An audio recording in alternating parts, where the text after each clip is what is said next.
Yo,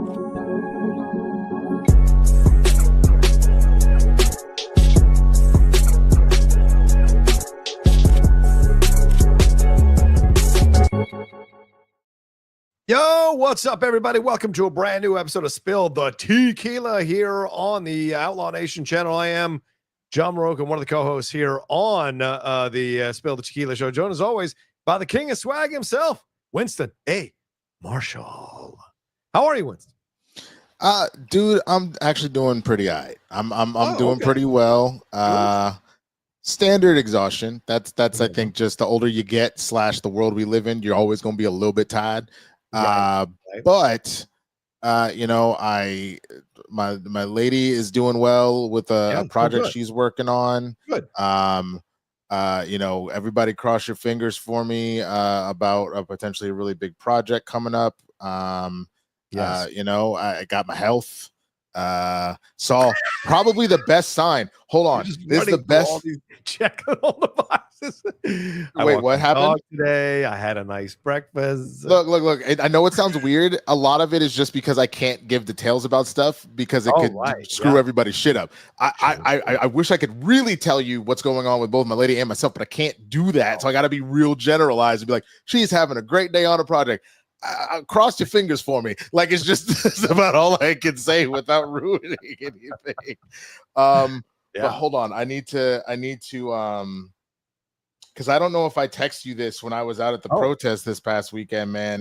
Because this photo is fantastic. Hold on. Okay. All right. Let's see. We're at Rallies. I wasn't at a. Yeah. Right. Exactly. Yeah. I went to the No Kings protest. Up in the valley, up here in the valley. And let me see. Oh my goodness. This is great radio right here. On the this wonderful radio. You know what I'm saying? This is the best radio, Rocha. Everybody knows this. I mean, you could also tell them how you're doing while I'm doing this, sir. You can help me out. Now, I don't like to cut my guests off or my co-hosts off. But yes, absolutely. I'm doing good.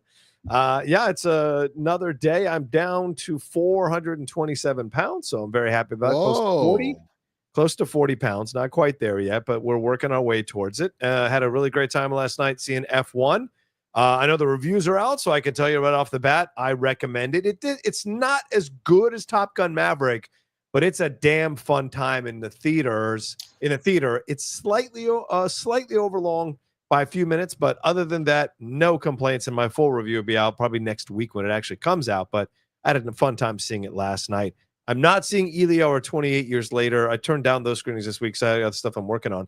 But later this week, I will watch them, do out-of-theater reactions and reviews over the weekend. What do you got here? Okay, let's bring it up. What is this? So for those that watch Creature Commandos, that is a sign with someone putting the immigration thing over the white supremacist that was in that episode with G.I. Robot. And it says, that's what a Nazi would say. Say. Hilarious. Look at that. I love it. That was by far my favorite. There was some real creativity out there, but that was my favorite one. That was definitely. There was a lot of good signs. I mean, people were really creative at these No Kings protests or rallies or whatever functions, whatever you want to call them, marches, because there were a lot of marching in different cities, big cities. They were very inventive, very clever. You know, when people get going with their creativity, it's a lot of fun to see. Twitter is a small sample of that. Imagine in a larger format how many people come up with signs, and it's a real blast. We had a great time as well, way bigger than we anticipated, because it's a smaller, kind of quieter area of San Diego, and it was like 4 or 5 blocks stacked. Nice, man. All the way to the back of the parking lot, which I thought was really surprising for me. We didn't want to go downtown because we were afraid like ICE and everybody would just start descending on people and the police and everything like that. But no incidents. There was no violence at all from what I saw. Maybe a couple of incidents with people trying to agitate from the other side. But overall, it was a really great weekend, and I thought it was fantastic. And of course, typical of people who just have nothing better to do with their times. I was on TikTok this morning. Quite a few people are like, no kings. What about the King of Kings? What about Christ? And I'm like, come on, cut it out. That's not what we're talking about. You already know what it is. You are intentionally being obtuse. Exactly. Exactly. Yeah. It was nonsense. So Well, yeah, because you know what that is. That's the standard of right course. wing move of you say Black Lives Matter. Well, all lives matter. Okay. You say, hey, this individual wasn't given their due process. Oh, well, he's a criminal. Okay, Right. so prove it in court and then go for it. You're literally just intentionally being obtuse. Either way, you're really stupid. One or the other, and both are infuriating and incredibly frustrating. It's maddening because they know they're willfully doing some of them, right? Not everyone. Some people actually do want to engage in back and forth conversations with legitimate facts and what have you. Sometimes they're alternate facts, sometimes they're skewed facts, but still they're willing to debate. Other people go on there to snark and do whatever because there's no repercussions for it. Zero. They can say whatever. They can. The word is obfuscate. I think is the obfuscate, and kind of try to distract you from what's really going on with gaslighting and all these made up lies and narratives and all. And it is frustrating because we used to be able to exchange ideas in the town square. And now we can't even do that because someone has made politics life or death. And we saw, of course, this weekend, a Minnesota Democratic lawmaker, former Speaker of the House there, gunned down with her and her husband, gunned down in their houses. Another member of the Democratic leadership there in the representative section in the representatives of Minnesota was gunned down with his wife. They survived, thankfully. And apparently I saw the reports that she jumped in front of her child to save her child, and she was shot 8 times. He was shot 9 times. They finally caught this guy. And of course, it's a middling, dopey, overweight white dude. And it's like, what the hell, man? And this is the kind of thing that's arming. And then when the president is asked, are you going to call Governor Tim Walz to talk to him about it? He's like, no, I'm not going to call him. He assigned this guy. And, the right wing is holding on to the fact that this guy was one of 1,200 people, I think, who was assigned to some Minnesota business thing. And so that's their cop out. That's their cop out, right? Like, so he's not right wing. He was assigned to this or that. And it's like, why can't you just own up to the fact this guy was absolutely armed with your rhetoric and went after these two people? And there is no room for political violence in our country. There shouldn't be. And the president not saying anything, not calling Tim Walz, not calling this out, not saying that it's terrible, is essentially almost encouraging people to do this, which is a sad state of affairs. And there's no longer debate. It's now life or death. And that's not a way to exist in a democracy. No, it's not. And that is, I think, the thing. The divide had been starting slowly but surely. Like we'd always had a little bit of my team, your team kind of situation, but it wasn't as bad until you ended up with the MAGA cult, which essentially was like, you're either on my team or get the F out of the way. And no matter what happens, there's this idea that he is infallible. He is not. Right. There are enough things that I could point at. Like a broken clock is right twice a day. Right. But I can admit when there's something going on that's like a positive. Like I can admit him forcing the hand of pharmaceutical companies to have to lower prices and whatnot. Sure. I was annoyed that he went and authentic. Yes. Right. I was annoyed at the fact that he started by undoing what Biden did and then essentially put the exact same thing with a little extra on top. You could have just put the extra on top. You didn't need to do that, but it's to quote unquote prove a point. But I can admit that is a good thing. But to not be able to sit here and look at stuff and go, oh, those tariffs aren't great. Or maybe we shouldn't get into a war with Iran right now and start World War III. That seems to be the breaking point here, because we see a little bit of a mini civil war breaking out in that section of the political sphere, because there are people like Tucker Carlson, like Steve Bannon, who are saying they don't want to go to war with Iran.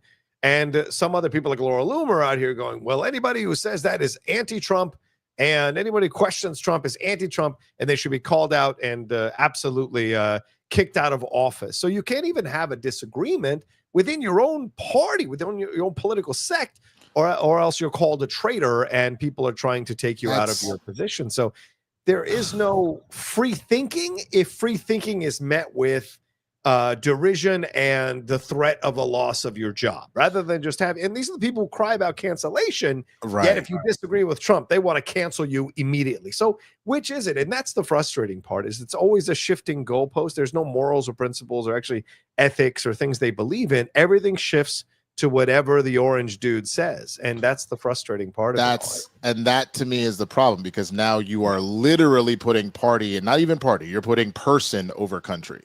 That's nuts. That's genuinely nuts. And that's how we, Anyway. Yeah, I agree. And we'll talk about that a little bit later if we get to the Dodger stuff. As always, Winston and I come up with a bunch of topics, but we don't know if we're going to get to all of them. Right. But we'll see. And of course, we have over 120 of you watching right now. Thank you so much for joining us right off the bat.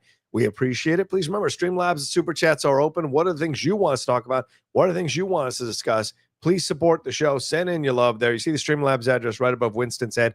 It's also pinned in the chat in the description here of the video. We can't wait to jump in and talk about it. I want to hear from you all near the end of the show. But let's this is not where we wanted to start. This is where we want to start. Winston, you said this before we started here. Tyler Perry.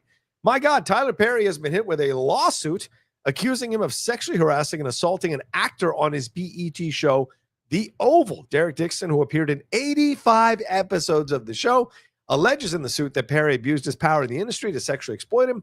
According to the complaint, Dixon was staying at Perry's guest house in June of 2021 when Perry groped his buttocks. And while the suit also quotes from text messages alleging that Perry made numerous sexual remarks and propositions over several years, and there are text messages attached to all of this stuff, which is really the most insane stuff, insane thing around this thing. But here, let me take that down. Where is it? Let me take that down. Let me bring this up. This is the Twitter, the tweet breakdown of it all here.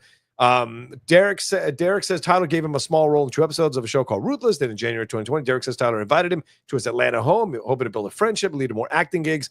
But there, Derek drank too much and ended up sleeping in a guest room. Derek claims Tyler got into bed with him and started touching his thighs. And although he rejected the advances, he claims Tyler remained interested.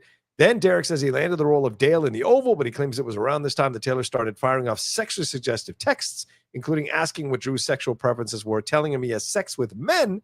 He says Tyler once again invited him to Atlanta later in 2020 and started a sexually charged conversation, like ask him if he likes it, quote, rough in bed, and then grabbed Derek by the throat while saying, quote, look how excited you just got.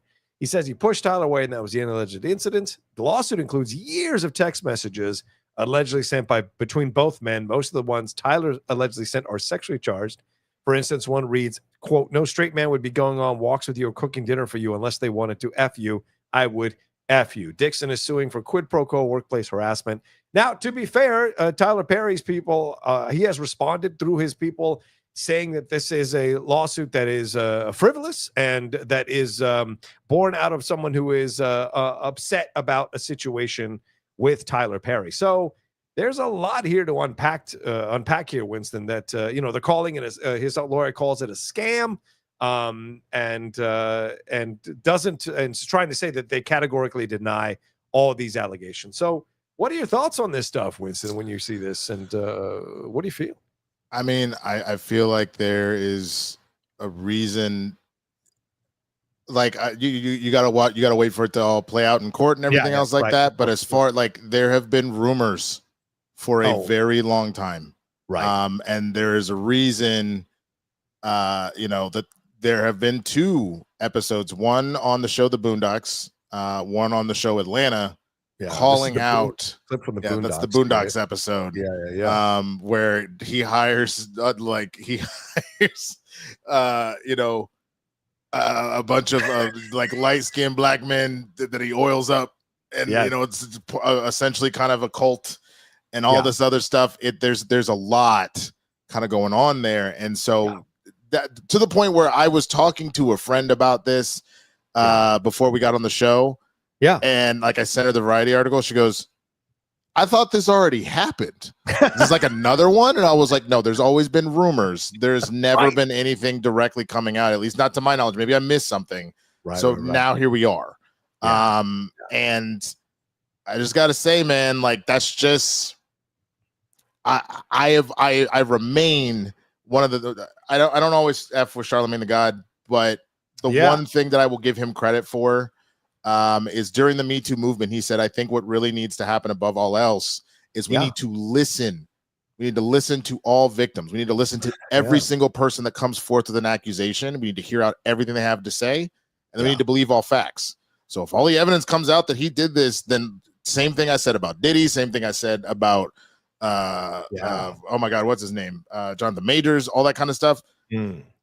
Then they need to, stuff has to happen accordingly. You have to face the consequences. And if any of this is a lie, if this is a scenario where someone is trying to shake him down, then they need to face consequences. You know what I mean? Yeah, so his lawyer says the lawsuit is a quote shakedown. This is an individual who got close to Tyler Perry for what now appears to be nothing more than setting up a scam, but Tyler will not be shaken down. We are confident these fabricated claims of harassment will fail. Now, we should definitely say, and I'll say this and I'll get in trouble for it possibly, but like sexual harassment, sexual assault is not limited to the straight side of things. Like you can commit sexual assault, you can commit rape, you can commit all these things on the LGBTQ plus side of things. Now, I don't know if Tyler Perry has come out as gay or straight. I don't know what the situation is. I haven't kept tabs on that. A lot of people have made allusions, as you said, the Boondocks episode, the Atlanta episode. It's very clear what they're insinuating in those episodes. And look, no one understands the Black community more than Black creatives. And it's always fascinating when they get a chance to tell the truth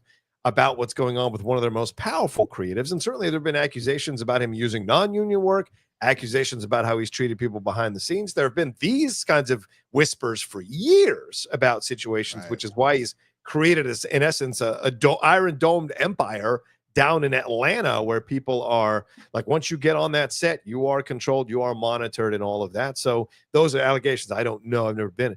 But this kind of stuff you read, I don't know. It's an interesting situation because this guy was around Tyler Perry for a long time, multiple episodes of his show. Why all of a sudden now is this coming out? Why is he making these accusations? That went $260 million, Winston. That's a lot to be asking for in a situation where you were just getting texts or you got your buttocks grabbed or your leg grabbed. Like, it's an interesting approach that's happening here. But like you said, or your friend said, they've heard this before. Yeah, I think the main reason behind that, and again, got to follow the evidence and see where all this goes. I think whenever somebody does that, especially in the entertainment industry, it's because win or lose, a lot of people end up as pariahs at that point because it's like, oh, you're willing to sue. Right. And so a lot of times people will shoot for the moon as far as that goes because they're like, this is probably it. You know, my career's over, so let me make sure that I'm good. And it doesn't even necessarily mean you're going to get all of that. A lot of times when the settlement ends up being half or a quarter of that or something like that, you know what I mean? So we see that happening now with Justin Baldoni and Blake Lively, right? Like Blake Lively made the accusation, but Justin Baldoni countered the allegation with his own accusations and wanted $480 million. Now the judge has thrown out that counter lawsuit, but said amend some of the accusations after the trial happens next March. So it's an interesting situation. You might be right. Like Justin Baldoni, $480 million, because I know I'm never going to work again in this town. I want to make as much money off of this situation as possible because I feel I'm being wrongly accused. On the other side, this actor knows if I take a chance to make these accusations against a powerful man like him, I will never work again because Tyler Perry wields power. Like there's accusations that Tyler Perry got that Boondocks episode removed and was instrumental in getting that series canceled. You know, so it's an interesting thing to look at. I mean, the Boondocks is trending right now because it's pretty much all of Black Twitter is essentially being like, okay, so where there's smoke, there's fire, or oh man, they predicted this how many years ago? Like, absolutely crazy. Yeah. We'll see what happens with all this, but it's pretty intense. But it is also a little bit confusing because you're like, oh, he worked on so many episodes of his work. Like, why keep working for someone who is harassing? You know, look, let's make it clear. I'm not trying to blame him, right? But there are questions to be asked about with the situation here. Why continue to be a part of this if you felt you were being physically violated or harassed or sexually assaulted and all of that? Why stick around to keep doing stuff? So it's interesting to see how this is all going to play out as more evidence comes out. We're not going to read the text messages because that would be the next hour and a half of the show, to be honest. There's a lot of I went to go look and I was like, oh my God. Yeah, there are a lot of text messages about the situation. But isn't Tyler Perry married? Am I wrong on this? I thought he was married. I didn't think so. No, he's not married. That would have been new. I don't ever remember seeing him. Okay. I'll double check. I don't ever remember seeing him with anybody. He is okay. So Tyler Perry, he has a child. He has a 10-year-old child, yes. and he had a partner, Galila Bakele from 2009 to 2020. Okay, all right. But I don't see anything about. It just said a partner. It didn't say that they ever got married. So, yeah. Okay. All right. There you go. All right. Interesting situation. All right. We'll see. Anything more you want to say on that, or shall we leave it alone? Are you good? No, we just gotta wait and see how this all plays out, man. But for any of you that are still on Twitter, Black Twitter is already going off. So enjoy that.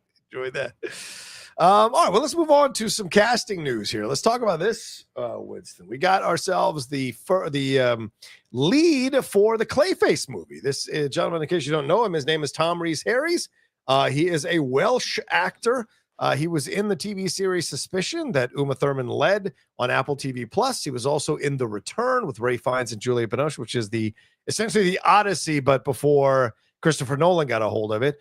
He was also in the Gerard Butler film Kandahar, which I saw and interviewed the director for. I thought it was a really good movie. And The Gentleman, and he beat out Jack O'Connell, Tom Blythe, and George McKay to land the role. And of course, this is the next big film here from DC and James Gunn. So any thoughts on this? Any understanding of this guy? Any knowledge of this guy? What do you think of this casting? I'm not familiar with the actor. Okay. I am excited about this movie. So there's that. Right. I was a little bummed out that it didn't ultimately end up being excuse me. God, what's his name from Sinners? Jack O'Connell. Yes. Thank you. That was rumored to be he was on the short list. After what he did with Sinners, I could not wait to see what he would potentially do with this. But I mean, so far all the casting choices that I've heard and what I've even seen just from the few trailers from Superman, the casting for the DCU seems pretty spot on. I am more than willing to hear this out and see what Tom Rhys Harries has to do. Yeah, and what he's got in the tank, man. But I think that this is going to be a great movie. I still need to see the one with what was it? Demi Moore did it this past Oscars. The Substance. Yes. The Substance. I still need to see that. So, but let's see what happens. I like the choice. I remember him from Kandahar. I don't think I've seen anything else he's been in. So it's an interesting choice. It's not a well-known name, as Winston just proved. And so it'll be interesting to see what the reaction is going to be, what the story is going to be here. It's a $40 million film, I think is what they were saying. And James Gunn pushed back on some of the comments from my co-host on the Hot Mic, Jeff Snyder, said, how much of Mike's story are you planning to keep? I only asked because I'm an unapologetic Flana fan. I didn't know that was a thing. The man is a genius. And James Gunn says, it's all Mike's story, Mike Flanagan's story. That's why we're making this movie, because he loved it. Any changes as the shooting script is finalized are minor. I'm a Flana fan myself. Well, that's interesting considering the rumors are that they brought in a veteran screenwriter to do a page one rewrite on this whole situation. Wow. But James Gunn is pushing back on it, saying that there is no page one rewrite. So, you got to decide for yourself. Do you believe someone from James Gunn from the studio and whatever, or do you believe some of the scoopers who are finding out this information because they talk to people involved in these productions? I don't know, but it's interesting to see things are starting to ramp up with Clayface, and yet we still don't have a Batman, Winston, and we're still wondering what to do with these Batman. And I'm not sure if you read the interview with him in Rolling Stone, but he knows it's a big problem that they can't seem to solve right now. So where are you? Who to put as Batman? Yeah, what to do with Batman? Do they do the Pattinson thing, which he admits in the interview they've certainly discussed, or do they do the Brave and Bold, which he said in the interview they might not even call it Brave and the Bold anymore, that it's called Brave and the Bold for now. That's what he said in the interview, for now. So it's a question. I mean, it used to be Superman Legacy, so that's fine. And it used to be Supergirl Woman of Tomorrow. It's now Supergirl. Yeah. Right. So that's fine. They change the name. That happens all the time. I'm not pressed about that. As far as what to do with Batman, I mean, just make a decision. That is actually my bigger thing. I don't think it matters what direction you go. If you're gonna make Pattinson, if you're gonna have Pattinson do it, then fine, commit to it. Yeah. And get it popping. Or if you're going to go with somebody else, okay. I mean, you don't necessarily need to announce that casting right now. Right. Maybe save it for a rainy day, or maybe you even save it till after Superman's over. Because what you don't want to do is you don't want to. This is not a big of enough story. This one about Clayface to take away from what Superman's doing. Well, my concern is Batman going to show up in Clayface? Is this how you're going to announce your Batman? Because he is a Batman villain. Sure. Are you going to make a decision, and is the decision going to be revealed in the Clayface movie? I could venture a guess you might end up with a similar thing that you had in Creature Commandos, where you get a silhouette, right, or you see like a shadow fly by, or you see the bat symbol come up. I actually think that as far as when we get to Superman, we will probably get some allusion to Bruce Wayne or Batman or whatever, but it will not be a cameo. It won't be a whatever. It'll be something as similar as like, Mr. Luthor, Wayne Enterprises is actually outbidding us for blah, blah, blah, right? It'll be something like that to acknowledge that Batman exists, but that we aren't there yet. And I think that that's completely fine. I would also say to that point, hell, if you can keep a secret, keep a secret. When was the last time we legitimately got surprised by anything? Not coming for Jeff or any of the scoopers, but we live in this world where now everybody is always trying to break every single little secret and throw it out there. We do not get surprised anymore. So that would be actually pretty cool if they could figure that out to keep us in the dark until it's time to go. Yeah, Boris Kit, a lot of people involved in this stuff, right, Justin, and what have you. These people who are scooping stuff, My Time to Shine, hello, Daniel RPK. I try to be as accurate, and I always try to say, take it with a grain of salt. Like I always say that because I don't know. I have connections, but I don't have that many connections that these scoopers do, because they're like going out to lunch with agents and managers and assistants. Like, just to let you all know, that's how most scoopers work in Hollywood, LA. I don't know how it is. I don't know where My Time to Shine Hello is or Daniel Rickman is. Right. But I know that a few scoopers that I know in LA, they go out to dinner with people, or they get drinks with people who are connected to the studio, connect to these productions, work for the production companies of these directors and actors and writers. And that's where they get their information. People think like, oh, they're just waking up one day and throwing a dart at the wall. That's not how it works, nor would you have credibility, So it's, And to that point, a lot of times when it's kind of hard to tell, because you're not going to give up your sources, because you could cost people their careers for stuff like that. But the other thing to keep in mind about a lot of stuff is that a lot of times things may have been considered. So even like, let's say you did go out with whatever said agent and they tell you X, Y, and Z, and it's very possible that their client was up for something like that, but a different decision was made. Or it's not even then on necessarily the scooper. A lot of times it behooves a PR team, an agent, whatever, to make something. My boy Rocha, he's actually kind of up to play the Kingpin. They're getting rid of Vincent D'Onofrio, and doing that is as important for the scooper to be like, hey, this is this big thing that as it is for that person doing that, because even with like negotiations of what their client's going to get paid. Damn it. How did it come out that we were going to make Rocha Kingpin? Oh shit, man. I guess you got to pay me now. Like, you know what I'm saying? It's all a game. It's all political theater, just done with movies.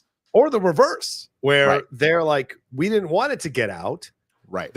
That he was up for this role, but like the rival agent or rival manager found out, they put it out so that their person now takes pole position in negotiations or whatever. That actually was, and people shouldn't reject that, because the trades do that for the studios all the time.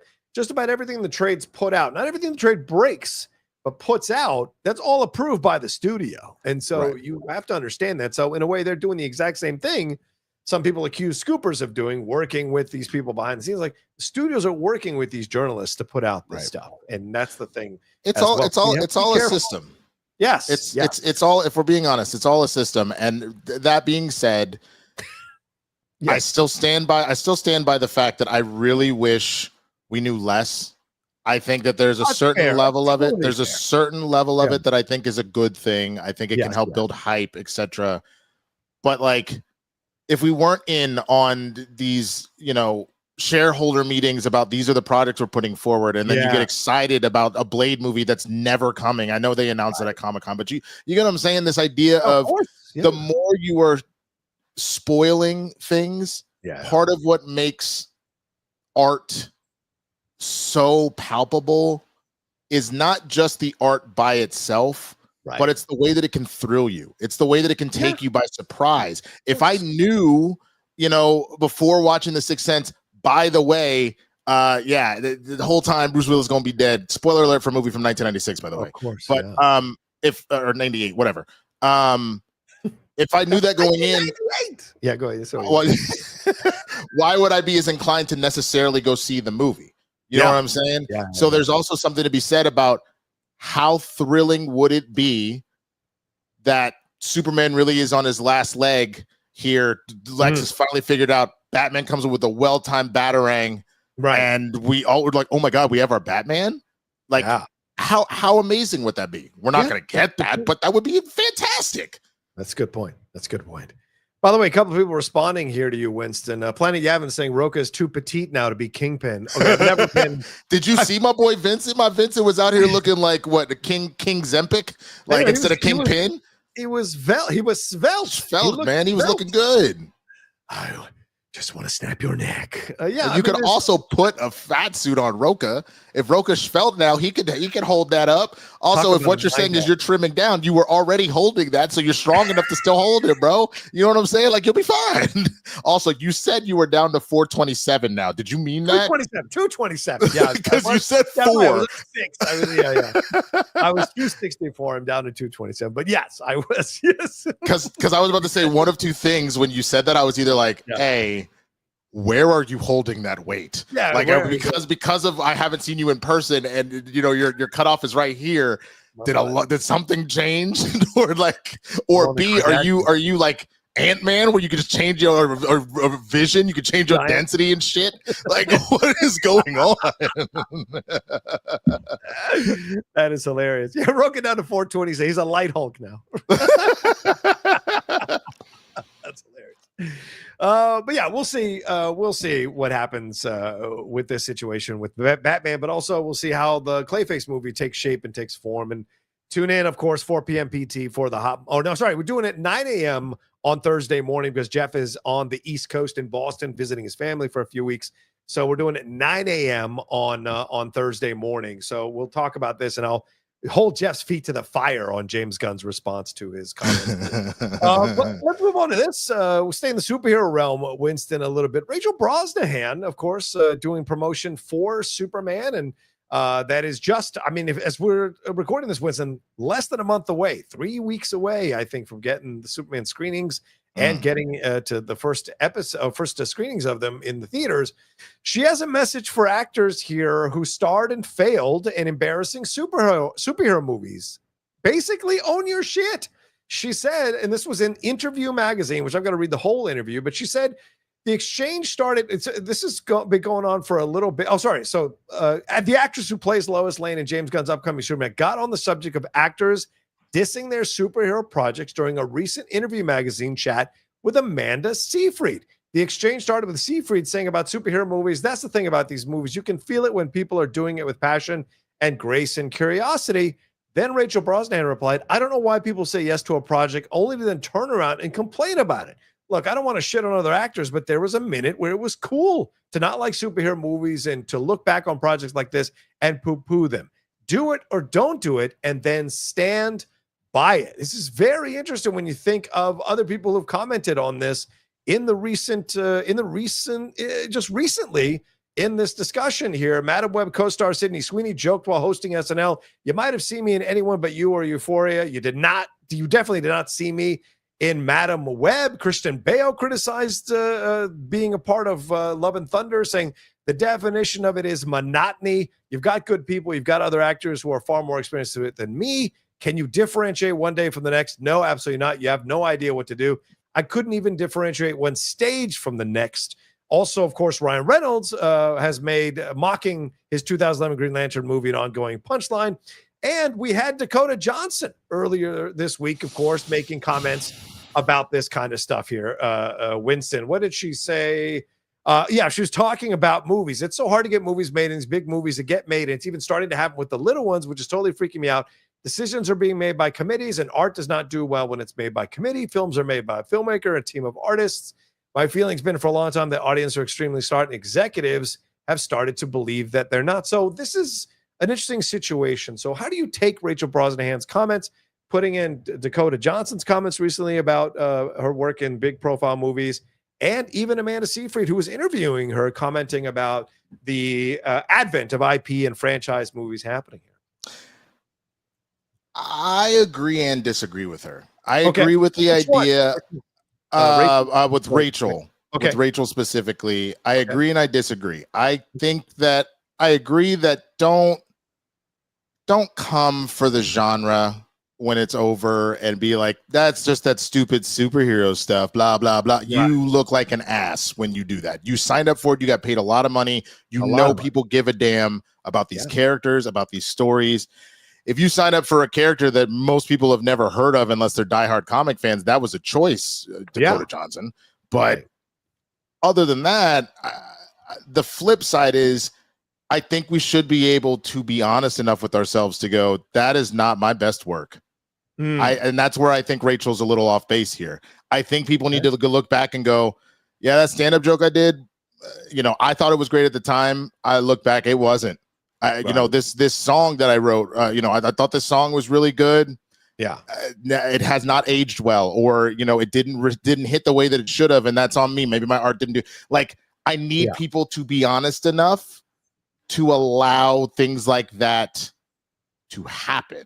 You know what I'm saying? So I do think it is a splitting of the difference here. I think she's right. Stop poo-pooing, as she said it, on superhero movies, on all that, on the genre. There are millions of people that have spent billions upon billions of dollars on this stuff that they love.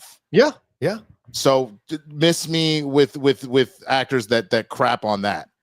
But I don't think it is a smart thing to say you need to 100% stand by every piece of art you've ever put out. You should stand by it and saying, I did do that. I took part in that. I had my part to play in that. And if it didn't come out, almost like a quarterback on a team. Yeah. You can just as easily go, look, there was a lot of things that we could have done better, man. Like, I know that our defense is working on stuff. I know that our offense is working on stuff, but it starts with me. Like, I was a key element on the team.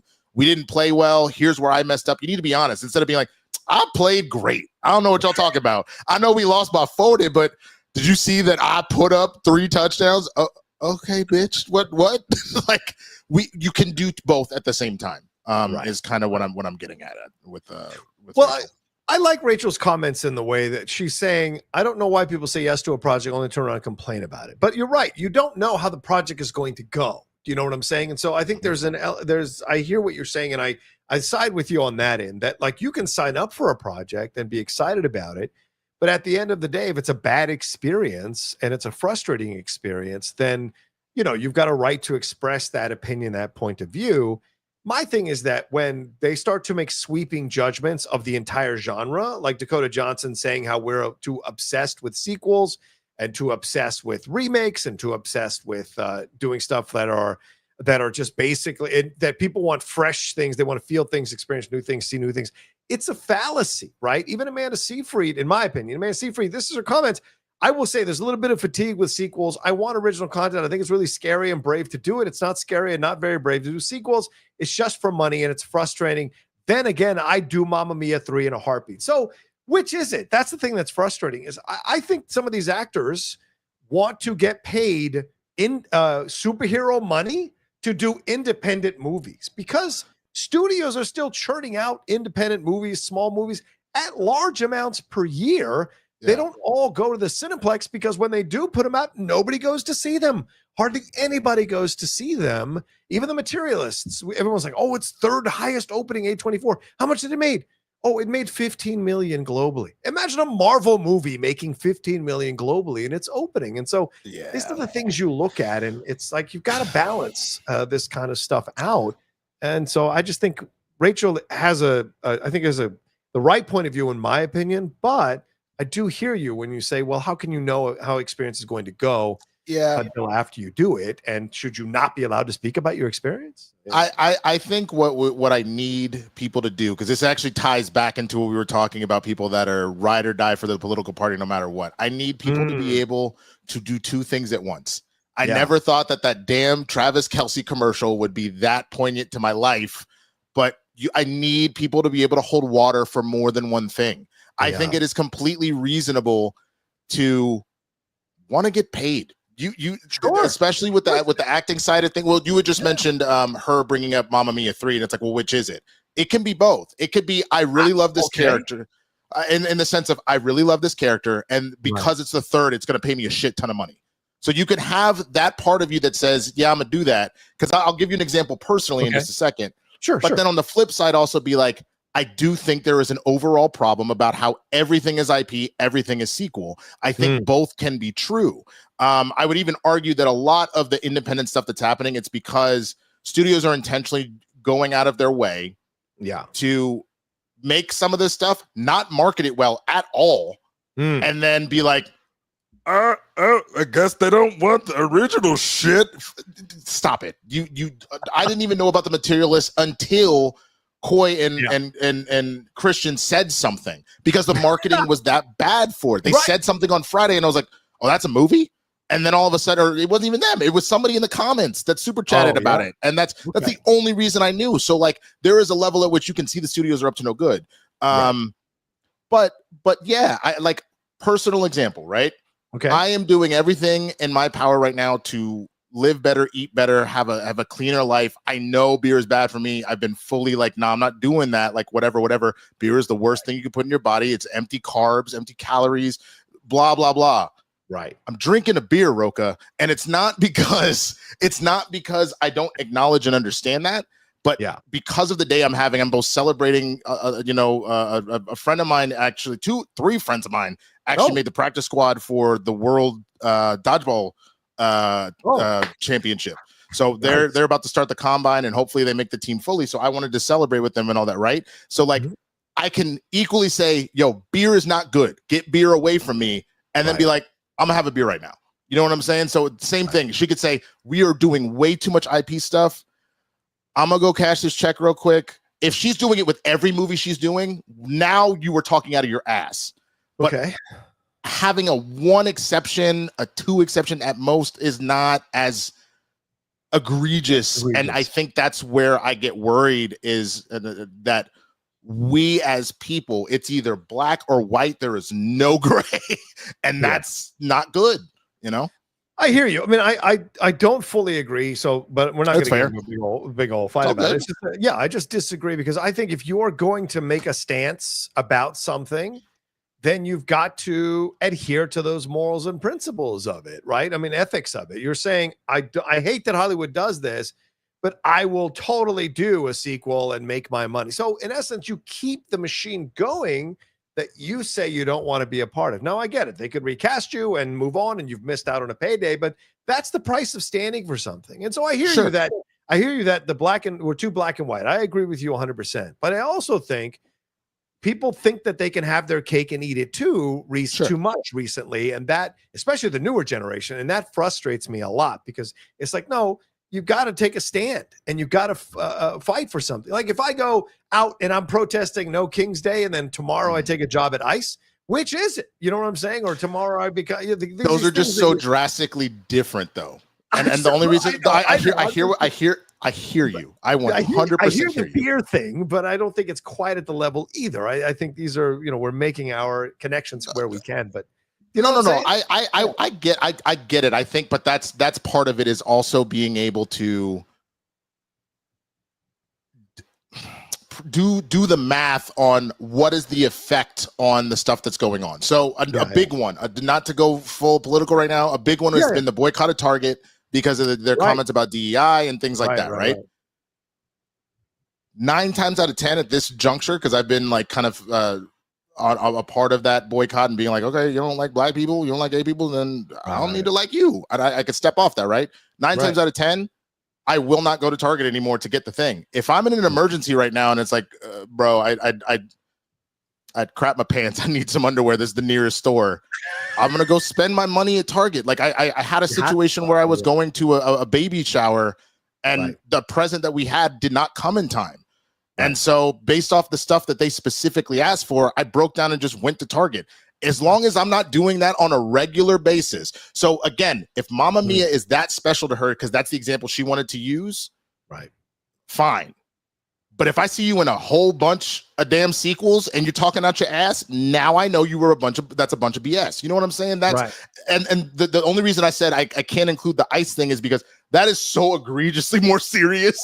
And like that's an instant no, I want to get rid of you know what I'm saying? Versus like a scenario of if, let's say you said, Rocha, I will never fight anybody. I'm a peaceful person. I'm not going to do that. But then let's say somebody attacked Lady Outlaw. You would fight them. You know what I'm saying? That's an exception because you're defending someone you love. That's not a scenario where you say, I don't fight people, and then you go pick fights all the time.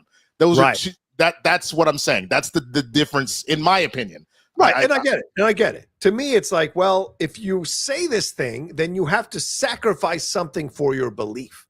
And you could sacrifice, Winston, by not showing up with that present at that party. Like you could have gone like, you know what? We couldn't get it to you. When the stores open again or wherever it is, I will promise I'll bring it to you, but I refuse to go to Target. The Lady Outlaw put me in a Target timeout for 40 days because there was the protest and boycott. I was going insane the first few because I like to go to Target, walk around and buy shit that's on sale. I really do. That's why they're getting so screwed. They didn't realize. I was like, no, she goes, no, you can't go. And so for 40 days I couldn't. And then there was the Amazon boycott. I couldn't order anything. There was Amazon for 2 or 3 weeks, I think it was, or a month. And I was putting my head through a wall because I like to occasionally buy things and get them when I get in the mood for them. And so, because when I can afford it, that is. And so you have these things, but you sacrifice. And so these are the things there has to, and I think we're kind of turning sacrifice into something novel instead of something that is supposed to cost you. And so her turning down Mamma Mia is a very strong stance to take. I'm not doing this ever again. And this is my sacrifice. I would respect that more. Although I hear your point of view, I hear what you're saying because she's not doing it consistently. She's going to make her living doing sequels, right? And so I hear what you're saying. But there is at the core of this, though, is a frustration, right, Winston? That actors aren't getting to a chance to be creatively fulfilled and paid the money they make at Marvel, which is how it used to be like 20 years ago before superhero movies became a big deal. No. I get it. And I think even to that point, she is almost a bad example of all of this because she has been in the industry for so long. She's had Oscar nominations. She's won, I think, both a Golden Globe and an Emmy. I don't believe in counting other people's pockets, but I'm pretty sure she's set. I'm sure she could skip out on a Mamma Mia 3 and it'd be fine. Like she would still be able to pay her bills, right? So I do get that that's a little bit of a different type scenario. But I agree with you. There is a level of we have to look at this ability to make genuine sacrifices. So from that stance of what you're talking about, fully on the same page with you. But that's all. I just genuinely think that you got to look at each individual equation as its own individual equation. You can't make everything a monolith to that regard. You can have a general rule, but you really got to look at each individual scenario. Fair point. I like Fred Tastic's comment here. I sympathize with people who are denied health care. Now, excuse me while I vote against this health care bill. But again, I hear that's what's in the healthcare bill. That's also a part of it too. Yeah, but that's completely different. That's a massive permanent scenario. You know what I'm saying? If I, as a studio head, said we got to stop making these sequels over and over again, it's ruining art, it's doing whatever. And our next 10 movies, Iron Man 4, Thor 5, 6, Captain America 5, then you are literally talking out of your ass. Right.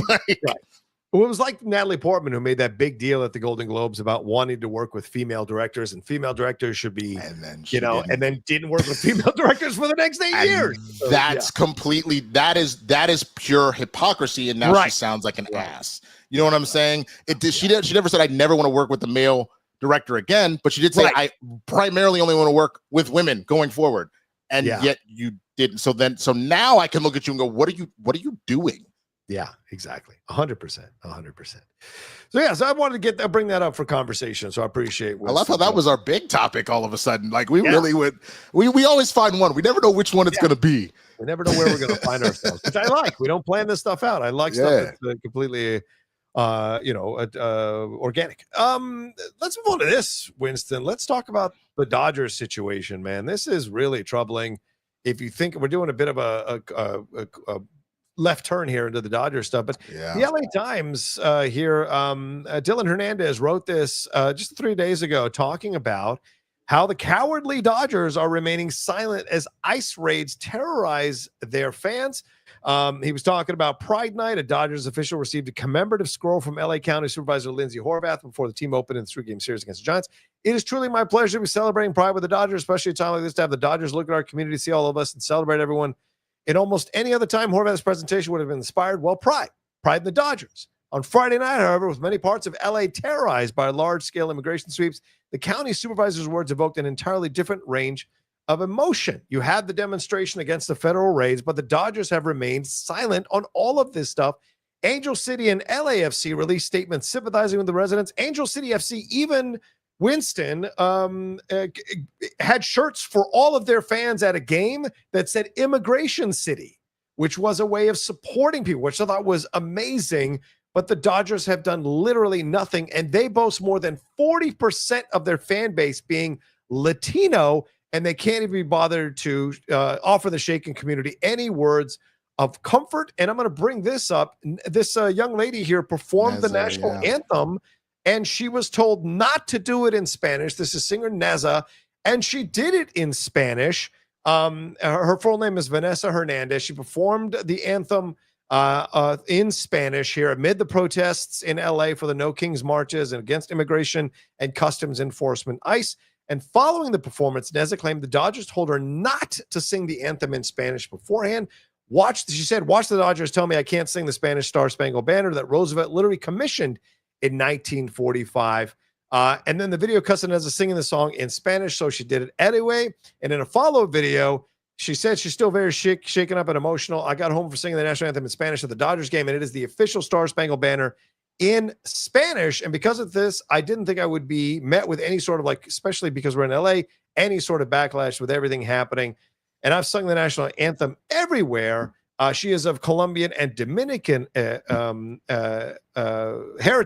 And the Dodgers did not immediately respond to people's requests for comment. I think there was a follow-up TikTok with her where she said that she has been banned from, banned from Dodger Stadium as a result. And even a fan who was wearing the bespectacled Elton John Dodgers outfit had the no ice flag waving, and they arrested her and took her out of the stadium. A guy was on TikTok and said that he wore a scarf that was supporting the Latinx community and anti-ice raids, and they told him to take the scarf off or he was not going to be let into the stadium. This is a team that has a 40% fan base that is Latino. Winston, I was going to say, what the F is going on here, man? I mean, this is last year all over again with the debate about the Pride Night and what was it, the nun choir, and all of that and whatnot. Because, like, just talking about what you're looking at, I've got the NBC Los Angeles article up here, and they're saying that according to a statement from the Dodger spokesperson Tuesday, they said that they would welcome Neza back and that there were no consequences or hard feelings regarding her performance.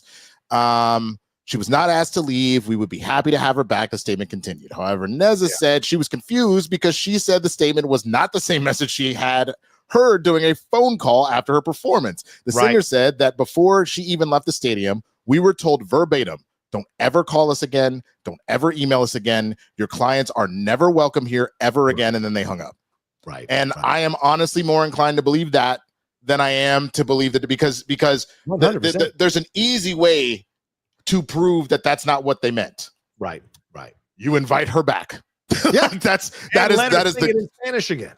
Yes. That is a quick way to do it. But I'm more inclined to believe her because I can tell you without getting into specifics. The amount of people that I know in this industry that had major things coming up for them, I'm talking about the film and TV industry here, coming up for them that have full on been canceled by studios and or networks because they're like, we're not really doing any more DEI stuff. And it's like, so you're kowtowing then to Trump's essentially racist agenda and this idea of whitewashing America. That's what Make It Great Again looks like, is this idea of just fully blanketing over that. And to be honest, I'm not necessarily surprised by the Dodgers. And, like, I think I might, like, as much as I enjoy watching Ohtani, Yeah. I might be able to be like, I don't need to watch them anymore, just from the standpoint of you did that thing last year with the whole nun situation and whatnot, and getting rid of Pride Night, then scrambling to bring it back. You went to the White House and you were just chumming it up with Trump the whole time. And the only person that really has kind of stood their ground, I gotta give Kike Hernandez. Yes, you gotta give him. I gotta give him props because he called out Trump. He called out ICE. Yep. And all that stuff as an individual. Now, if they want to drop Kike, even though he is one of the better players on the team, that's their detriment. They don't need this Neza young lady. Unfortunately, she needs them more than they need her. So that's why they can take a hard stance. But you can't drop Kike if you're trying to go and win another title. You know what I'm saying? Yeah, of course, it's about whatever's convenient for them, baseball wise, right? Yeah, absolutely. And Dave so, Roberts, go ahead, finish this. Sorry. No. Last thing I was just going to say, I was like, it's exactly what you said. 40% fan base just for the Dodgers, but then baseball in general, it tends to be a lot of Latin and a lot of Asian fans. There's obviously still, whites and blacks and all that who also support the sport, but let's just keep it a buck that like Latin America and Japan specifically really kind of have baseball on lock at this point. If we're being honest, so. It's certainly a choice. It's like it's crazy. Dave Roberts said he was asked about it at a press conference for one of the games. They asked him if he has anything to say about the thoughts on the protests against ICE in Los Angeles. No, Robert said, I don't know quite enough. You're living in one of the biggest cities in the world, managing one of the biggest teams in the world, and one of your players has come out with a post on Instagram calling out the situation. You're saying, I don't know enough? That's the thing that's frustrating to me. And I think, isn't Dave Roberts black? Like, what if this was happening to black people and they were being, you could argue it has been happening for decades in this country, but if they were being rounded up. Is Dave Roberts is Hapa. He's half black, half Japanese. That's even, there you go. So being of Japanese descent, you know what it's like to have your people rounded up and put into camps in the history of this United States during the 1940s.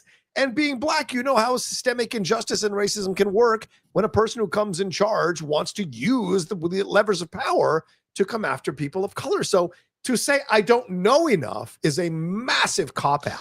And it's frustrating to me on so many levels. It's super annoying, and I would much rather them speak out and be bold, be courageous. God forbid. God forbid. But if I had to put dollars to donuts, I'm sure that's like in a lot of situations, like with the Chiefs, I'm sure that's coming down on high. Shut up. Just shut up. And Kike made a choice. Yeah. And again, we'll see if all of a sudden, I don't know what his contract is. If all of a sudden he gets traded or his contract doesn't get picked up and the numbers are there, you have your answer. You know what I'm saying? So I could also see a Dave Roberts scenario where he's just like, they told me to shut up. And I would put that more at the feet of the organization than I would any individual. Now, mind you, I like my heroes of my team to be more like Jalen Hurts and AJ Brown and all that, to be like, bro, that's wild. Unfortunately, I got shit going on. I can't go to the White House. Oh, well, I prefer my leaders to be the Steve Kerrs and to call it out, and the Popoviches and call it out, and the Stephs. That's what I prefer. Yeah. But I also can understand if there's a level of office on high said shut the hell up, then sometimes you're just gonna follow suit on that. It's depressing. I hate it, but that's what I'm coming back to what we talked about earlier, like sacrifice. Like, do people care about morality anymore and ethics and principles? Look, I'm not saying that people should be here illegally. Of course they shouldn't be here illegally. But there's also a due process. There's also a thing we've set up in order to make this happen. What you're doing is arresting people at their jobs and shipping them out. People are showing up to their immigration hearings, and they're doing everything. They're paying they're supposed to do everything they did. They're working, all this kind of stuff, and they're adhering to the law. And even those people are being deported. And it's so frustrating when you look at this kind of stuff, because it's like even people, and now you've got the situation in Chicago where they pumped out these emails to people who are on the immigration list or who are, in the process of getting their green cards or just got their green cards. And they told them to show up at a place, and they showed up at a place and deported a bunch of them So essentially, they kind of lied to them about what this was all about. They thought they were following the rules and showing up to a place to have a conversation about their immigration status. No, it was to round them up and deport them, because from on high, there is this almost malevolent desire to get rid of people who are here illegally without any due process, and ripping fathers and mothers away from their kids. There's that one in New York, that video they posted this morning. Dude, of the little girl getting snatched. Yeah, little girl, but also the young man who came there, and his wife is crying and losing her shit. And 4 guys are holding this guy and yanking him around, who are all covered up and stuff. And so it's just so frustrating to see this stuff happen, because immigrants are the backbone of this country. Immigrants do so much work for this country to keep it running, and to have these people come in and rip them away. And then you have the confounding thing. No, we're not going to go after hotels and farms, all this kind of stuff. And then 2 days later, because MAGA gets pissed off with that, oh, we are going to go after the hotels and the farms. And so it's just so and I guess that's the other thing that's crazy to me. Like, you know what? It's not that crazy, because now that I think about it, they've never lied about who they are. No, I think because there was my favorite part of the last couple days of ridiculousness, and I could be cold for this. Yeah. So call me out if I am, but there's this young lady of Latina descent. Her father was dying of cancer, deported. She made a crying plea to them to reverse it. Like, he's gonna die. Can my father just die with his family? Can you not essentially take him away from anything that's going to keep him comfortable, keep him away from his family, et cetera, et cetera? Right. And they're like, sorry, nope, we're not doing it. Right. This, you go back and you look at her stuff, she was a die-hard MAGA. So like that whole video, I will vote for Donald Trump, like that whole shit, she was reposting that shit. She was a super die-hard MAGA. I don't feel bad for her. I feel bad for her father. Yeah. I do not feel bad for her or anybody in that family that voted for you. You voted for this. Yep. So it becomes very hard for me to give a damn about your, like, I can logically have empathy and go, damn, that is genuinely horribly sad. Yeah. But I don't feel a lick of it for you personally, because you decided this is what you wanted. Yeah. And so now you got to deal with it. Right. 100%. And what was it? What you always bring up, Winston? I didn't know the leopards. I never knew that the leopards would eat my face. Hey man, shout out to Francesca. But yeah, I it is what it is, man. And so it's funny. Trump stopped on the Home Depots and the farms and the hotels because his rich buddies were like, bro, you just destroyed my business. Yeah. And then people got mad, and Taco Trump was like, oh, you're right. Oh my God, I gotta stop. And then they go, hey, you said you were gonna get rid of all of them. Is this a white nation or not? Oh, you're right. We're gonna go again. We're going again. Like, come on. It's craziness to me. Like, that's the thing at the end of the day. It's about consistency and a real understanding of the situation, as opposed to just, going back and forth and swinging back and forth. And where do you land on all of this stuff? What is your actual principle and ethic and morality here? And can you stand by your decision? The indecision, the flip-flopping, is the thing that is supremely frustrating when you look at this stuff, because then no one has a consistency to base their decisions on or their actions on, because you don't even have a consistency in what you're enforcing or not enforcing. So how can you expect others to adhere to this stuff if you're also going to change your mind from one day to the next? I drive around now. I mean, I got a little nervous, and I was born here. I'm an American, but I got nervous driving to the outlet mall the other day, San Clemente. I saw 3 trucks pulled over, and ICE agents pulled the 3 trucks over. And I'm like, oh my God, what is going on here? And then walking in the outlet mall, I was like, I'm putting in the mindset, what if I was an immigrant to this country? How much fear would I have just trying to spend my money in the economy, knowing that at any moment I could walk out of a store and get picked up? And I was like, this is not insane. to even. Can I say this one more thing? Of course, I'm sorry. Real quick? Please. And then Lady Outlaw, I was telling her about this the other day, and she goes, now imagine what it's like to be black. And I was like, fuck. Like, that really, that was spot on. Holy shit, Lady Outlaw.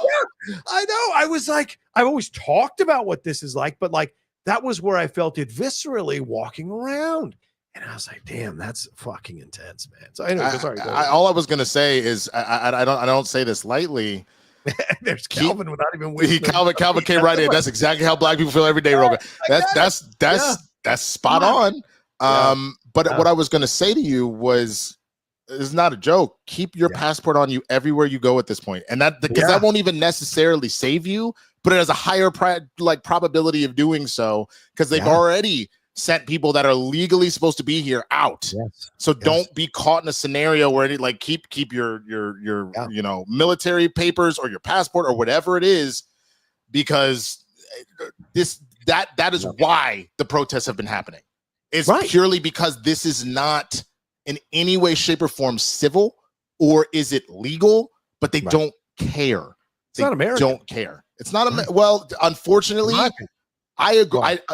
What we say we want to be, you are correct. It is un-American.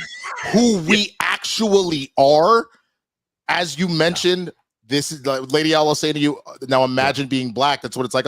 That's what I'm saying. America has always been this way. We're just showing our face in a very ugly way, worse than we have in a while. That's the big difference here. Yeah, and I know I love my country. I served my country for 8 years. I love being an American. I loved growing up in this country. Some of my incredible experiences in this country. I mean, I would never trade for anything, right? And so when we come from this place of trying to make the country a better place and criticize the country for the things that are going on now under this administration, it's not because we hate the country. And that's the stupid nonsense, the narrative that they throw out. So I hate the country, as if criticizing your father means you hate your father or your mother or your sister or your brother or yourself. It's not. It's that you want them to do better. You want the country to do better. And the way we deal with people, and these are Christians, to say, and what is the big Christian? Whatsoever you do to the least of my brothers, that's how you do unto me. Why does that lesson get thrown out when you're dealing with people who've crossed an imaginary line in the dirt, who are just trying to make a better life for themselves? Yes, they're criminals and they should be absolutely deported, put in jail, what have you. But they're not arresting those people. It's the hardworking folks, or it's a low percentage of people that are criminals that they're deporting. It's a much higher percentage of people who are actually working in this country and contributing to this economy and doing all the things that they're supposed to do by the book. Like I said, if you're going to do this one way or the other, it's the same call out that we've had about Doge and their bullshit. I want a paper trail. Show me specifically where did this particular individual, this is where they're a criminal, this is where we have the evidence for it, this is where they went to court and saw their day in court, and it played out this way, and that's why they've been deported into where they're going. Show me that. You show me that, or make a legitimate database where all of this is from top to bottom. You will be very hard pressed to find people that look at that and go, no, don't sit. They got their opportunity to prove themselves, and in which case they broke the law. And I think we would all agree. Now, mind you, there's the very interesting quote that I saw and I reposted in and of itself. It used to be completely legal to own people and to beat your wife and to do all sorts of things that were legally right. And there is a point at which I need people to remember the difference between following something because it's legal and following something because it's moral. It is immoral to do what we are doing at this particular point, to rip families apart like that, to not look at individual scenarios of, okay, you didn't turn in your proper information for that stuff. You have been here a tax-paying, individual this entire time. You've never gotten in trouble with the law. You have a family. You have people that are looking up to, okay, here is your X amount of window and a legitimate time knowing how our system works to solve this problem. And if you don't, that is your last absolute chance. I'm sorry, you got to go at that point. Versus, nope, you missed it by a day. You're out of here, because they're catching people before they even walk into their court cases. It's not even just, hey, come and let's talk about it. They are walking into court and they stop them and they grab them and then they run them. Like, that's crazy. Yeah. And you're seeing Democratic politicians being arrested, like Senator Padilla out of California, just for asking questions.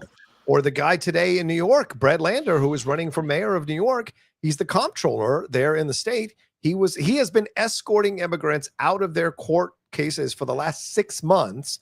And today, as he was doing everything that he's done normally and numerous times, he was escorting him.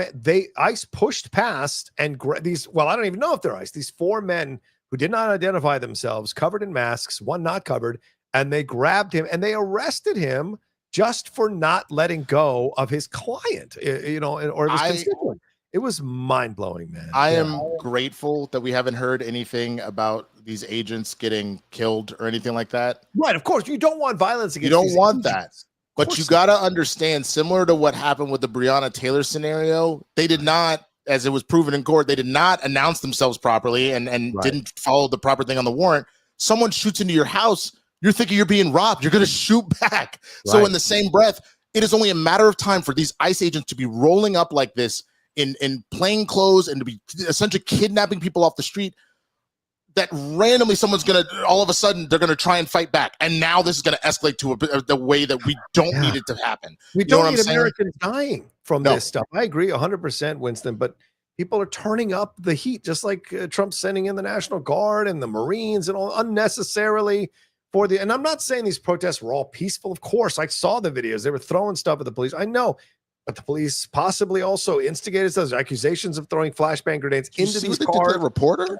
Yeah, the reporter, the Australian reporter getting shot in the leg. She got shot. There was another one where this dude was standing there. Yeah. He was standing there and he goes, "Don't you touch me." And then they were like, I didn't. You touched me. No, you did. I will arrest you right now. And then they showed the previous, and then the reporter's like, "We have it on tape. I don't know about your body cam, but we were live. I have the tape. I can run it back. You touched me first." Yeah, so but that's what I'm saying, and let alone the fact that tensions are high. You spoke on the individuals in Minnesota that were shot, that the lawmakers and their spouses, right? Yeah. Yes. Throw in the fact that was someone dressed like a cop, going around making claims, and then use that as a means to get through. So to continue to have these individuals dress the way they are and act the way they are, not identify themselves and go through the legal chain. Now people are terrified. They don't know what's happening. Is this really a police officer? Is this a killer? You're causing distrust in the things that are supposed to protect us, Winston. Right. That's a great point you're bringing up, brother. Yeah, that's the result, or one of the results of the things that you're doing is you're creating distrust. And I watched the press conference with the guy in charge of the LAPD a few days ago, and he was like, "Listen, we did not call in the National Guard. We were able to handle these riots. We did not need the extra help. We don't want to lose trust of the community. We want the community to be able to call us if stuff's going down, if they need us, all this kind of stuff." And then you go out and watch them in these protests, and they're shooting people with rubber bullets who are just reporters who are just standing there. They're picking fights with the media. I saw one where they pushed down a woman who was I think homeless, and she was bleeding from her head. They just dragged her and threw her on the side of the sidewalk. And these things that you're saying one thing, but your actions are saying something completely different. And no one wants to distrust the police. We rely on them to protect us and be there. I've served in the military. I know what it's like to want to be there to protect people and save people from bad situations. But if you start to sow distrust amongst the community against that, that's going to lead to self-policing, which will lead to more violence and deaths and brutality. And that becomes dangerous, and then becomes a lawlessness. And that's the last thing you want in our country right now. So it's depressing. And I'm not going to sit here and pretend that cops aren't human beings as well, and that they aren't terrified. Like, the directive they're told from their training is get home to your loved ones. That's it. That's your only directive. But starting from that place, instead of making that an important thing to keep in mind, because if you sign up to be a cop or to be in the military, like you said, you are making a sacrifice. Yes. So you have to act like you're making a sacrifice. That doesn't mean you don't take care of yourself. Right. But you should be leading with the idea that I am making a sacrifice for the people that I am supposed to protect. Right. So that doesn't mean you go in with aggression. It means you should always be de-escalating the situation and keeping the laws that you promised to adhere, the freedoms that you promised to adhere. So I get it. You see a lot of stuff going on, things like that. I understand the impetus to want it, but that does not excuse immediately jumping to nonsense. Right. Period. Right. But unfortunately, like I said, there are too many people in power right now that have made it very clear, they can do what they want. Yeah. Yeah. It's a scary time right now. We still have 3.5 more years of this stuff, unless it hasn't even been 6 months, Rocha. It's 3 days before 6 months of this shit. I know. And unless the midterms turn this around, I think it's going to be tough. And of course, even if they try to, you've got morons like John Fetterman who are quite happy carrying water for Trump now all of a sudden. And it's so frustrating. I do love the new Gavin Newsom, though, same as the old Gavin Newsom now. I like that. But we need more, and Pritzker there in Illinois. But we need more politicians coming out and being angrier and being, calling this stuff out. I admire Senator Padilla for confronting Kristi Noem there in that press conference and asking questions. You've got to do that. You've got to push back, and so we'll see what happens. But because I understand why this is all going on, and I get it. But you've got to adhere to the Constitution and due process, and it isn't about. Yeah, I mean, the fuck your feelings crowd are telling you now about their feelings. And it's like, well, which is it? That's literally why I felt nothing for that girl personally that was talking about her dad. It's fuck my feelings, but I should care about yours. Yeah. Yeah. Right. Exactly. So we want a better country. The only way we get a better country is if we all come together and accept each other and go back to civility. But that's very tough to do when one side seems invested in life and death, and the other side is just trying to maybe navigate this with minefields. I just remembered. Did I send you the reel about Jesus right now in the midst of all the ICE stuff? No, it's a hilarious reel of this comedic actor who essentially is like, yeah, man, like I came back, I was trying to help the people, and then the next thing I know, ice getting in my face talking about freeze, get in, and when he's like, he was actually at Home Depot. I think they did that on purpose because obviously Jesus being a carpenter, but also because of the raids. And so they said freeze, and then when he dropped the piece of wood he was holding, he didn't put his hands up like this, he put them up like this. And I was like, hey, yo, I was like, bro. Oh my God, that's crazy. Wow. Yes, Jasmine Crockett. I love her. Yes, Hakeem Jeffries, AOC, Bernie Sanders. A lot of them. The cacophony of voices needs to get louder and louder. Klobuchar, so many. So, all right. Are we? I know there was other topics we can discuss, Winston, but we're almost out of time. We got to get to these questions. Should we just get to the questions? Let's do it. Yeah, let's do the questions. All right. Fantastic. Says Medea loves the men's. Oh, hello.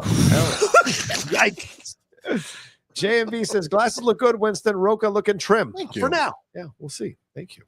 Mumra, thoughts on Paul Rubens' documentary, Emotional Watch. Loved it. I haven't seen it. It's 3 hours. It's 2 parts, hour and 40, hour and 20, I think.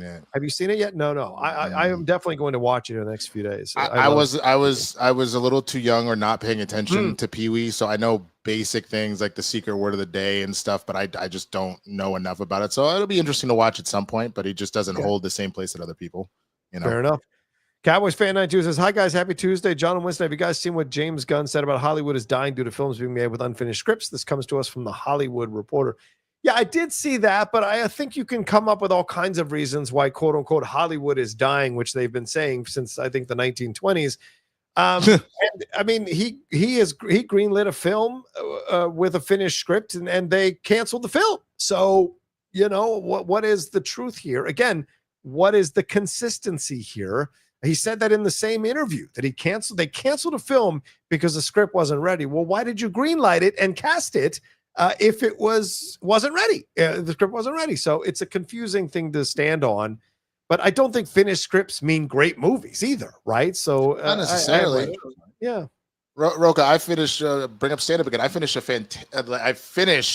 stand-up joke. I was about to say it was fantastic. It wasn't fantastic. It was terrible. It was a bad joke, but I finished it. It was.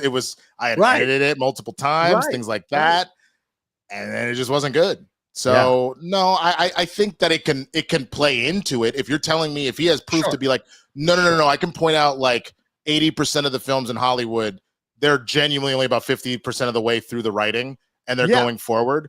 If that's what you're telling me, then okay, then maybe we need to have a conversation, and maybe that is part of the issue. But I have seen people kind of wing it plenty or get in there and go, this doesn't work. We got to go back to square one on this particular area, Yeah. So I don't know. Do your research on David Milch. David Milch essentially did all the seasons of Deadwood lying on his back, composing the scripts on set. On set. It was not written out ahead of time, which some actors loved and some actors hated. The last couple of seasons that he was on NYPD Blue, he did that. They weren't finished scripts.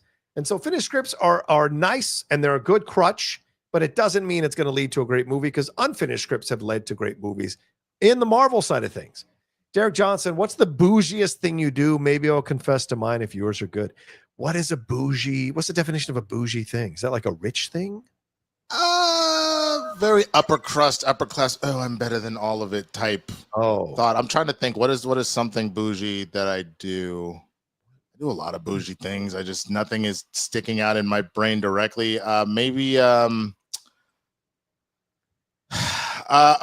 mean, complete rare exception because I just really can't make it happen. I will only fly in the main cabin extra seats, and the reasoning for that is because it's just as tall as I am. If that flight is longer than 45 minutes, I am effing my knees up like very badly, like because the seat crunches into me, so I need the leg room. I guess you could say that. I'll come up with a better bougie thing, but let's go with that for now. Oh, well, I think my bougie thing is I don't like to sit near people in movie theaters. Yeah, I get that. So I will now buy a seat next to me or 2 seats next to me so that no one can sit there if I go to a movie theater that is somewhat full. Not fully full. I don't like to do that because then you're denying people the right to see a movie. But I will absolutely buy a seat or 2 next to me because I have the Regal and the AMC Plus. So those tickets, in essence, in my mind, are free once I pay the fee for the month. And so I can afford to pay an extra ticket if it's a really good movie and I don't want someone near me. So that's kind of what I do. And even now at press screenings, if it's a full, I call ahead of time to the people in charge. Is it a full press screening? I'm not showing up. Like because people talk and eat and kind of talk. So that's bougie for me. I would say, because who am I to fucking need to not be near people at a movie theater? Kyle Wilson says, in my opinion, U.S. politics and marketing have trained us to think Coke versus Pepsi, where I believe most people are in the middle. Do you like RC Cola sometimes? I wouldn't call RC Cola in the middle, but I do like to be in the middle. Winston? I mean, sure. If I take everything as an individual thing. I just found that most of the time I tend to lean more to the left and the progressive side of things because most of the things that I stand for tend to go in that direction. You know what I'm saying? So like, yeah, I mean, I will always hear somebody out and I will always be willing to negotiate on stuff, but I'm not willing to sacrifice people's humanity. And that's part of where I think things get kind of murky is that people will make declarative statements, but not actually think about who it's truly affecting. Yeah. Yeah. And you think of this, I would say root beer is more the middle, not RC Cola. Or like Dr. Pepper. Or Dr. Pepper. Yes, I would agree. Dr. Pepper is more in the middle. Yes. Matt Sinners from McCall, is Sinners still your number one or did F1 beat it? No, Sinners is probably still my number one movie of the year with Warfare right after it. But F1, no. F1, I don't even know if F1 will make my top 10 because we still have 6 months to go. Yeah, there are some story issues, with a couple of the character storylines that I felt were quite as developed as I needed them to be.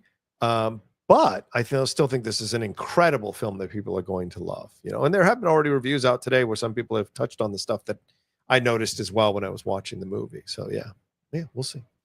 Derek Johnson, back again. Thanks, Derek. Says Trump has the wheel of the federal government in his hands, surrounded by sycophants, unafraid to use that power. Being brave for some is a luxury, no matter how much money you make. We are in much scarier times than most people realize. I know you're right, Derek. What do you think about this? No, I agree, and that's why I was saying that. Like, I give the manager a baby bit of a break for that. But I think to that point, you would need the whole of the team to come together to make a stance, or you be such a big element that they can't get rid of you. So let's say the Eagles ownership really were like, no, y'all all are going. You're gonna tell Jalen Hurts, your Super Bowl MVP, he's gone now. Yeah. You know what I'm saying? Like there's a point at which for some people you need enough power to make that stance, or you go the Colin Kaepernick way and you go, fine, I'll burn it all. I don't care. You either need to be able to make the ultimate sacrifice and well, next we'll call it penultimate because the ultimate sacrifice obviously is dying. But you know what I'm saying? Like the idea of he threw his entire career out in order to make to make a point. And you just gotta sometimes be willing to do that. And some people can't or won't. I think that there are each individual scenario needs to be looked at. Again, I think nothing can be a broad stroke. I think you have to look at individual things. But I think there is, like, look at the No Kings Day. I mean, those were massive protests. What is it? Almost 6 million or 4 million people across the country. Something crazy. We're marching, and it drowned out that limp, flaccid military parade that he tried to pull off to glorify himself in Washington. And that should tell you that the country is not behind this stuff. And no matter how crazy, so there is opportunities for people who are in this inner circle to start pushing back, to start not listening to him, to take away his power if they wanted to do it. And unfortunately, not a lot of people want to do it. I agree. And then, like, a quick aside, I also think, the numbers were 90 million eligible people didn't vote. Yeah. So, and it was 77 to 75 million, something like that. So yes, there's also a level of, like, I'd be very curious to see how many people went to that protest that decided not to vote, and then they want to sit here. Like, you know what I'm saying? There's a level of That's a great point. We need to be responsible for the things that we do. I'm not saying that those protests shouldn't have happened. They definitely should have, and they did send a message. But let's take it a step further. Let's not just make signs. Let's legitimately, wow, that's a good starting point. 7 million people. Let's really try and make a third party. Like, you know what I'm saying? Like, that's an opportunity for people to step up beyond being in the streets and waving signs and honking horns. And actually do something. That's a great point, Winston. Yeah, because if you didn't vote, this is on you. If you voted for Trump, this is on you. If you voted for Jill Stein, this is on you. Basically, if you didn't vote for anyone or didn't vote for Kamala Harris, this is on you. This is how it works, Elections have consequences. Derek says immigration judges can now dismiss cases, which allows federal agents to immediately detain and deport them. They're literally waiting in hallways and courtrooms. Yeah, Derek, we've seen the videos. It's super depressing. It's so sad to see this stuff happening. Again, especially to hardworking people. If it was happening and it was like these criminals, like it was 95% criminals and 5% are getting caught up in the net who are not criminals. Okay, I get it. But the fact that it's almost 80 to 90% are hardworking people in this country who have contributed to this country's economy and what have you, then it becomes a situation where it's not really being doled out in a way that makes sense and is fair to the economy of the country. Derek says, anybody know that the Statue of Liberty also represents the defeat of slavery in America? There are chains on the feet, which was covered up. Again, a complete washing of our history. I did not know that. Is that true? Wow. I didn't know that. Oof. I did not know that. Dropping some knowledge. I'm going to have to look that up. Cowboys fan 92. Hey, everybody, be safe. ICE are everywhere, by the way. I was humbled to see the world come out to protest Trump with us on No King's Day. Yeah, absolutely. Yeah, dude, I'm looking at it. There's broken chains at her feet. Wow. That's surprising. Didn't know that. It's like the Tulsa Massacre and Watchmen. I had no idea about that. I didn't know until that, and I'm embarrassed that I didn't know that. But there's been a campaign to make sure we don't know about that stuff. So even more so now. I mean, Trump just had the MLK bust removed from the White House. In the White House. It's crazy. Derek Johnson says, save money and tighten that wallet. Unemployment rate will skyrocket in October. Tariffs have hit already, and effects you'll start seeing around November. It's going to be a wild Thanksgiving and Christmas. We'll see. We'll see, Derek. Sometimes you've been wrong in your predictions. Sometimes you're right. I really hope Derek is wrong.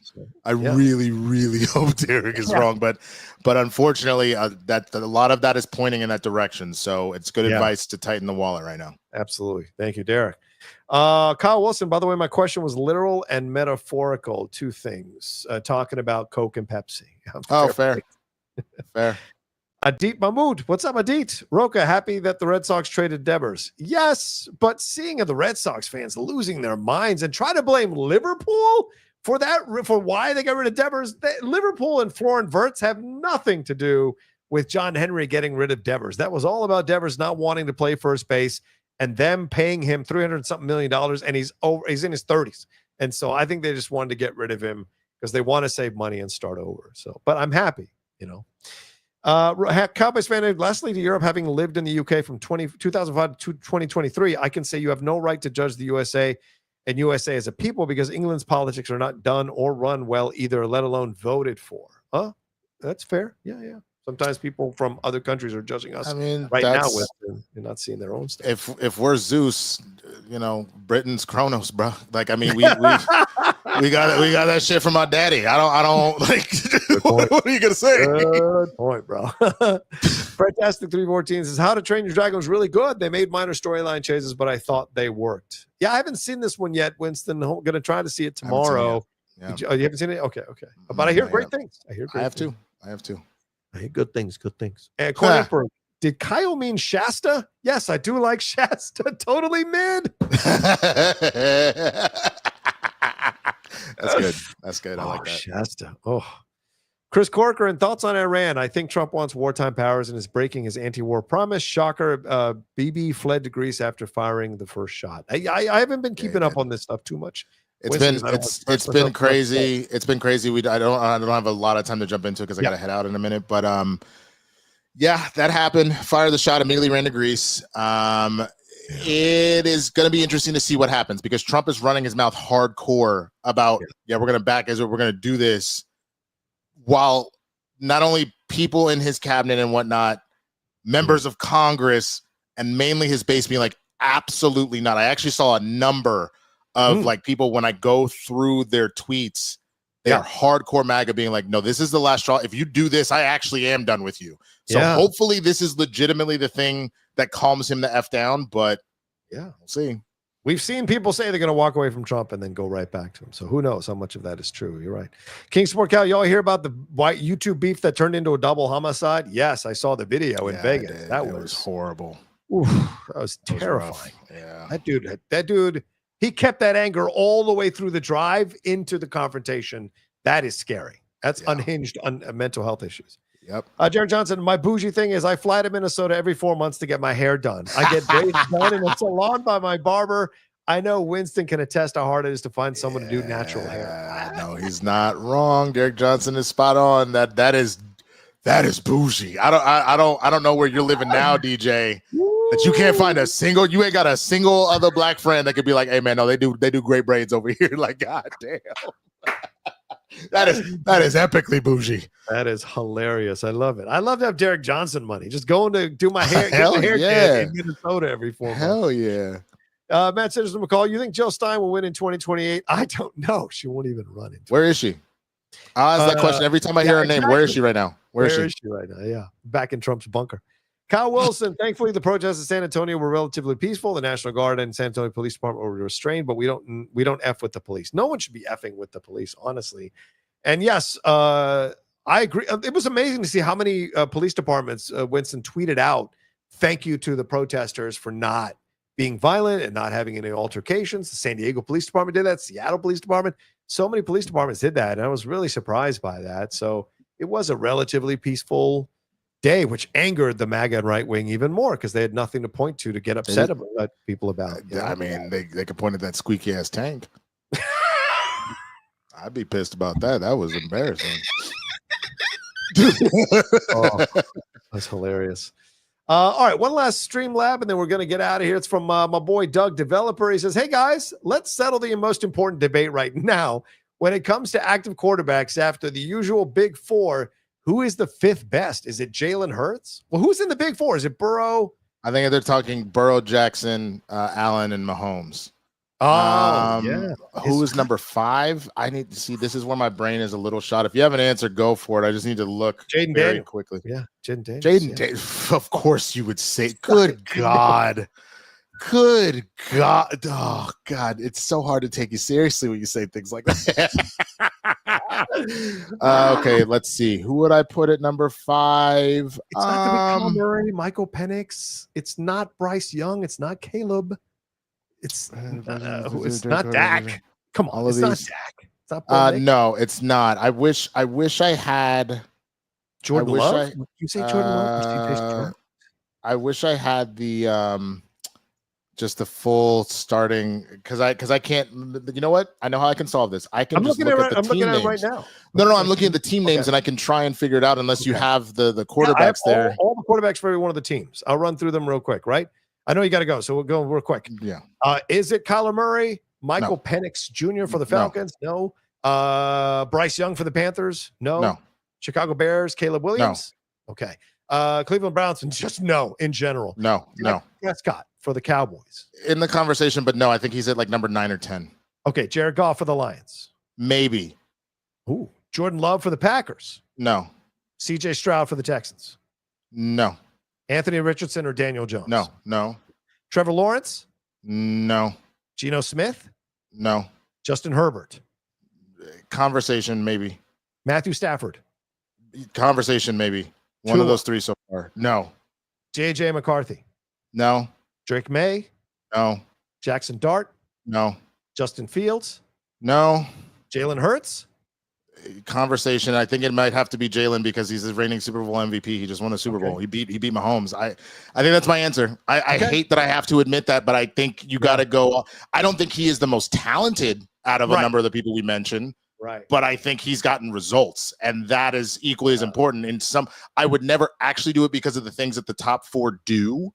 But there is a conversation to be had that he is more impressive than Jackson, Allen, and Burrow just by the nature of he's gone to 2 Super Bowls in 3 years, and he won one of them, and he outplayed Mahomes in the one that he got to before that. So, like, yeah. I think you make a good point. Yeah, I mean, I can't believe I admitted that though. Gross. Yeah. It has to be the answer. Jalen is the answer. Unfortunately, both of us as NFC East competitors, we have to admit it, right?